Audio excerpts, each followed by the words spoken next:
Hello, friends.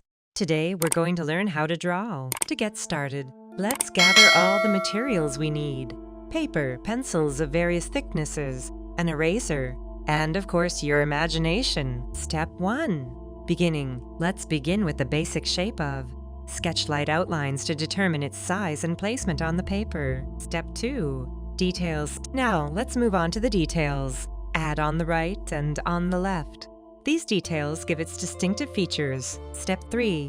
Shadows and light. To make your drawing more three-dimensional, add shadows and light. Step 4. Finishing touches. Complete your drawing by emphasizing the contours of drawing. You can also add additional details to enhance its appearance. And there you have it. Your is ready. Don't forget to sign your drawing and share it with us in the comments. Thank you for watching. We hope this tutorial helped you learn how to draw. Please remember to subscribe to our channel and leave your suggestions for future lessons. See you in the next video.